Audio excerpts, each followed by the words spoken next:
This presentation is designed to be a tool for all teachers, particularly ones that have English language learner students in their classrooms. The first portion will describe the country of Pakistan, its people, and its culture, and the second will include tips for teachers. Pakistan's official name is the Islamic Republic of Pakistan. It is located in southern Asia and is bordered by Afghanistan, China, India, and Iran. The ethnic makeup is diverse, made up of the descendants of immigrants from India at the time of partition. 97% of the population is Muslim, with Christians, Hindi, and several other lesser-known religions making up the remaining 3%. Historically, Pakistan is one of the most ancient lands known to man, with flourishing cities before Babylon was built and people practicing good living and citizenship well before ancient Greece. Pakistan was a great crossroads in trade as well, with the Silk Road running through it. Over thousands and thousands of years, the region has been settled by so many different groups and nationalities that it is a great mixture of different people, and there is no ideal race that Pakistanis accept. The official language of Pakistan is English, and Urdu is the national language. Urdu is the native tongue only to 7% of the population, though. There are several other main languages and dialects spoken. English is spoken by most people in big cities and used in all government, educational, and business entities. It's especially spoken by those of the upper class and who have gone through higher levels of education. Urdu is closely related to Hindi, but has more loans from Arabic and Persian than Hindi. The written form is an extended Arabic alphabet. Although the grammar and word construction of Urdu are systematic, there are some challenges to the language, such as there are formal and informal verb forms, and nouns have a masculine or feminine gender. It is written and read from right to left. Just like with the English language, Urdu pronunciation is not always regular. Memorizing vocabulary with the exact pronunciation is advisable. Just like in English, it's necessary to memorize how to spell words with irregular spelling. Also, there are sounds that do not exist in English or any other Romance language, so it can be very difficult to write out correct pronunciations. In Pakistan, the basis of social structure and individual identity is the family. This includes not only the nuclear family and immediate relatives, but also distant relatives, friends, and neighbors. Loyalty to the family comes before anything else, including other social relationships, even business. Nepotism is considered a positive thing because it guarantees the hiring of people who can be trusted.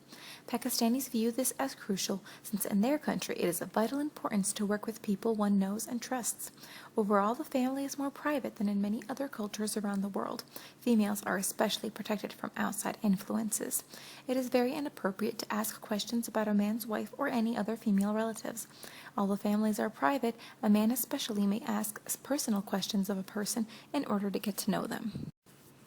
Seeing as how protective men are of the women of the families, it could be assumed that women are very treasured and honored in the Pakistani society, but the opposite is true. Although not in every household, women overall are very deprived. Many female fetuses are aborted, and if lucky enough to be born, her entire life will be one of subordination. Family, particularly males, make all the choices for her, from the food she eats to the man she marries. Once married, the husband and males and his family make all the decisions, even how often she is to have children and which ones she will keep. Many women endure awful violence, including rape, mutilation, and ritual honor killings at the hands of males, possibly even from their own family members. Reporting these, especially rape, does no good because if it cannot be proven, the woman can suffer charges of adultery and fornication. The Pakistani woman's plight looks very bleak until there will be major changes made in government as well as the overall cultural mentality. Pakistan has a hierarchical society where people are respected because of their age and position. Older people are granted respect because they are viewed as wise. They are treated much like royalty, greeted first, served first, given the best food. Titles are very important and denote respect as well. Pakistanis pride themselves in showing hospitality to their guests. When visiting one's home, it is advisable to come on a day that is not during the month of Ramadan, their fasting month, since they will not be able to offer tea, their sign of hospitality. Pakistan is a conservative country. Women wear the traditional brightly colored shalwar kameez, and it's advisable for travelers to wear long skirts or pants in public. Men wear solid colored shalwar kameez, usually with a sherwani, a long coat worn over the garment. Dress codes for male travelers are not as strict, but it's advisable for them to not wear shorts in public. Just as in every country, there are certain gestures, acts, or words that will cause a Pakistani to think badly of the person or feel disrespected. It is not a good idea to make jokes about religion, women, or alcohol. Showing the soles of one's foot or shoes is considered an insult, as is burping and spitting in public, pointing a finger at objects or people, and giving the thumbs up sign. Islam is the main religion practiced by Pakistanis. It governs not just their personal lives, but political, economic, and legal lives as well. There are certain obligations which Muslims must fulfill, including praying 5 times a day. Everything is closed on Friday, which is the Muslim holy day. There is a holy month called Ramadan, during which Muslims fast from dawn to dusk and are permitted only a 6-hour workday. Fasting includes not only no food or drink, but no smoking or gum chewing as well. Children, pregnant women, and the elderly and sick do not participate in the fast. Pakistan's percent of educated population is only at 50%. Many of the basic flaws of the education system contribute to the economic, ethnic, and socio-political crisis in the country. These flaws include a major division in public and private education, regional disparity, gender discrimination, lack of technical education, and very low allocation of government funds for education. It should be about 7% of the nation's budget, but they only give about 1.5 to 2%. Public school education, including at the college level, is very much below par, with teachers that are not properly trained. Many times, the teachers employed are those that tried getting jobs elsewhere but weren't able to. Poverty also prevents many families from sending their children to school, and taking out loans with high interest rates turns off Pakistanis.